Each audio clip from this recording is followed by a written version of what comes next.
Olá,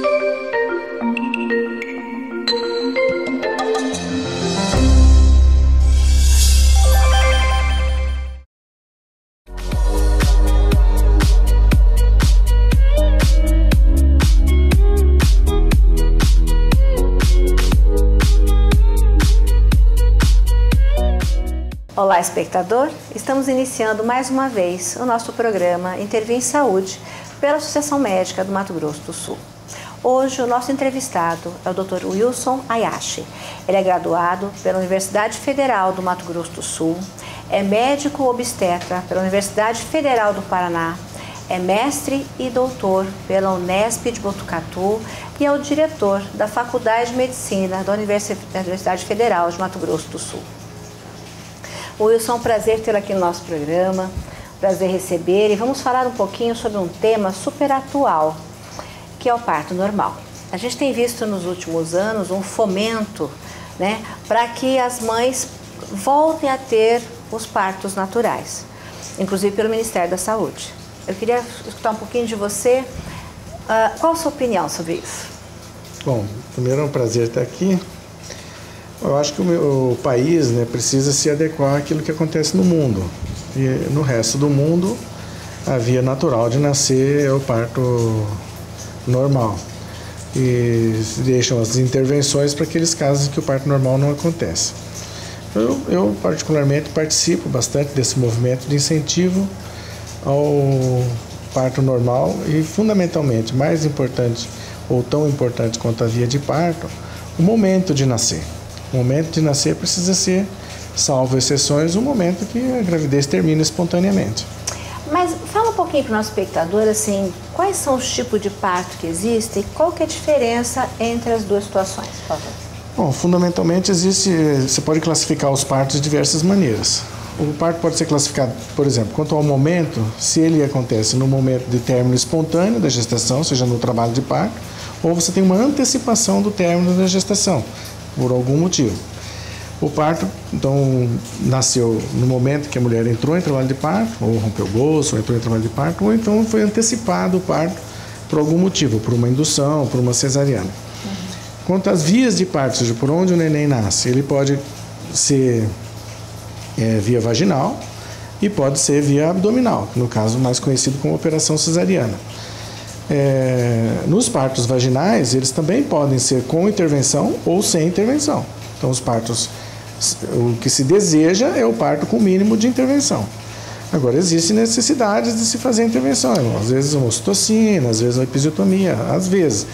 A melhor opção é o parto sem intervenções. Nessa intervenção entra a tal da aplicação do fórceps? Entra a aplicação do fórceps. O fórceps é um parto via vaginal, mas não é um parto natural, é um parto chamado parto operatório via vaginal. Mas a gente escuta muito falar ainda sobre o tal do fórceps, que até antigamente se associava a um mau parto, né? Um parto dificultoso, você tinha que ajudar puxando o bebê. É assim ou hoje o fórceps é aplicado de uma maneira diferente? Não, o fórceps ele é um instrumento para ajudar o término do parto. Tem suas indicações, estafa materna, necessidade de abreviar o período expulsivo, um parto difícil. Mas ele não pode ser considerado como um parto complicado. Só porque aplicou um fórceps? Só porque aplicou um fórceps. Tá. O fórceps é um dos jeitos de se terminar o parto.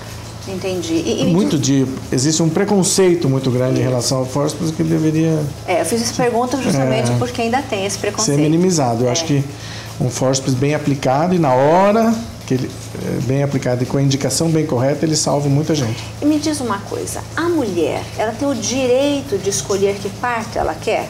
Vou te falar por quê.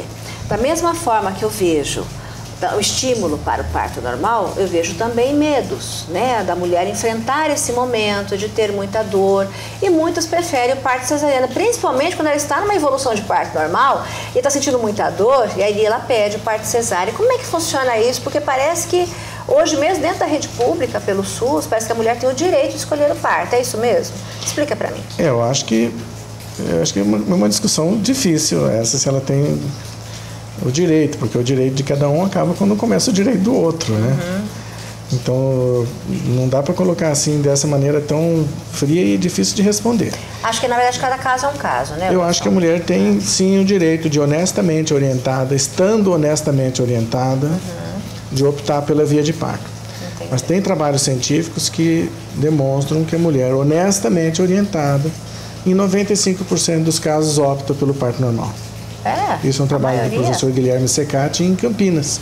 Então, estando honestamente orientada, ela opta pelo parto normal. Agora, se ela for amedrontada, se ela for aterrorizada com os tipos de parto, é lógico que ela vai optar por aquilo que a menos aterroriza. Mas dentro do parto normal, existem algumas contraindicações prementes, não, Wilson? Para você contraindicar um parto normal. Fala um pouquinho para nós sobre quais são as contraindicações, por exemplo. Na verdade, existe, de modo geral, a princípio, toda mulher tem condições de ter um parto normal.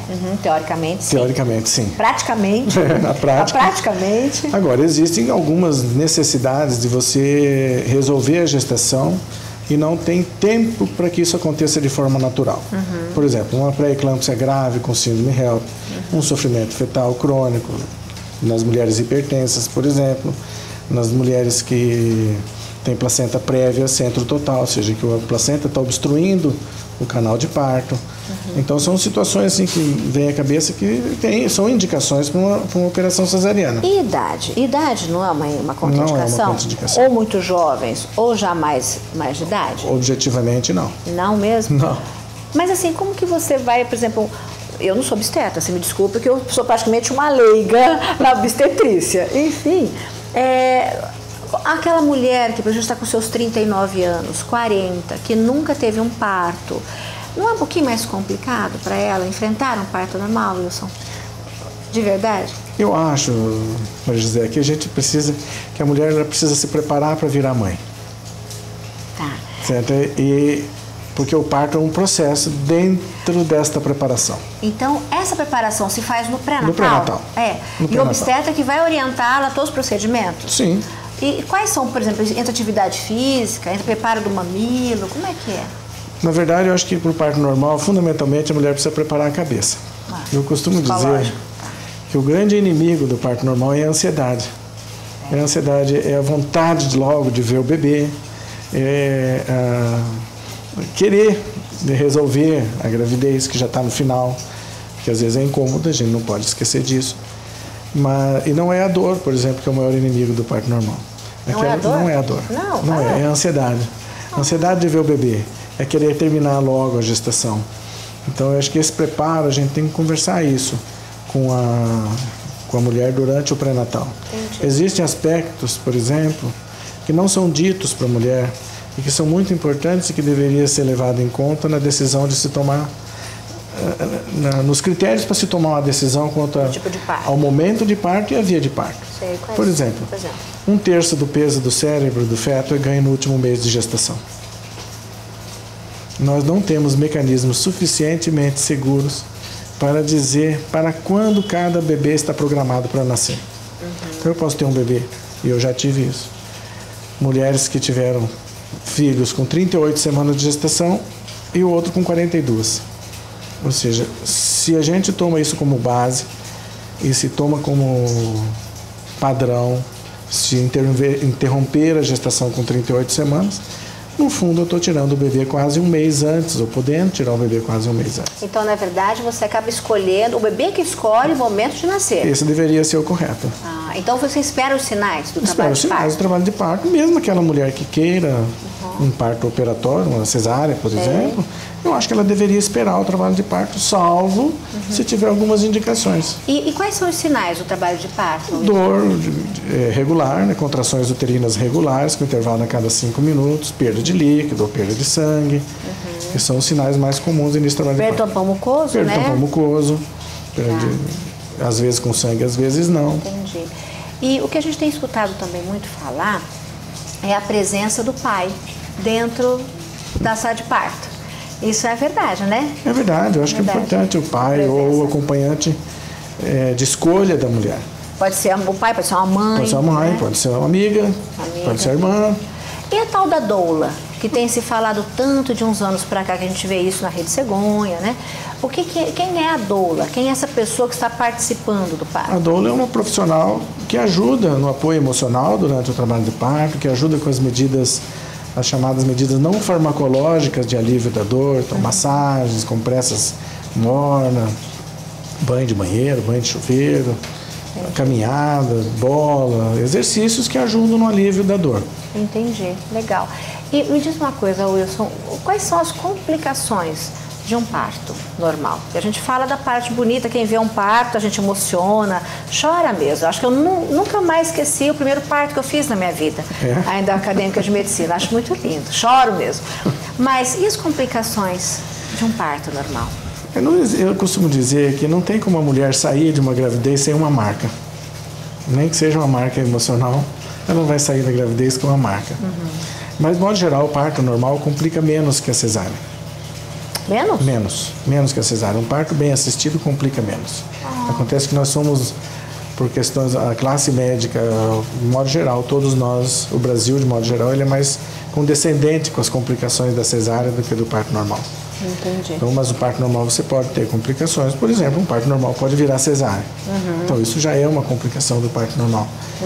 Desproporção, sofrimento do feto, são possibilidades de complicar um parto. Mas isso também tem a ver muito com o segmento, né? O obstetra estar do lado, fazer um bom segmento, a ausculta do bebê, enfim, cuidar, né? Cuidar, estar ao lado. Tem que sentar ao lado da mulher. E ter paciência. E ter paciência. O tempo é do bebê. O tempo do bebê. A cesárea também complica, não deixa de ter complicações. Entendi. Tem infecção, tem placenta prévia no futuro, tem endometriose, tem embolia, trombose. E quanto tempo dura um trabalho de parto? Normalmente. Uma boa pergunta, né? Eu adoraria saber a hora. Mas você fez um montão de partos. Um monte de parto, eu adoraria saber a hora. Existe uma média, a gente escuta assim, 12 horas, é um período de uma primípara. Mais ou menos, de 6 a 12 horas, uma primípara pode demorar 18 horas.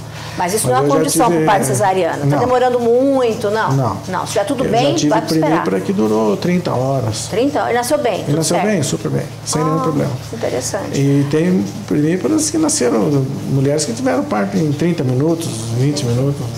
E qual é a sua opinião, tocar no assunto um pouquinho polêmico agora, sua opinião sobre o parto domiciliar, Ayasha? Que tem se falado muito. Outro dia assisti uma fala até emocionada de uma mãe que teve um parto domiciliar por escolha dela e que a criança sofreu anóxia, né? E ela falava no vídeo emocionada que não era para concordar com isso. O que você pensa sobre esse parto domiciliar? Então, eu já tive a oportunidade de assistir 2 mulheres em casa e não faço mais, porque eu acho que em casa a gente deixa de oferecer tudo aquilo que a ciência tem para oferecer para as pessoas, numa complicação. Então, o grande, vamos dizer assim, argumento de quem quer um parto domiciliar é o uso desnecessário dos procedimentos quando a pessoa é internada, quando está dentro de um ambiente hospitalar. Mas eu, sinceramente, até fui em casa por 2 motivos, né?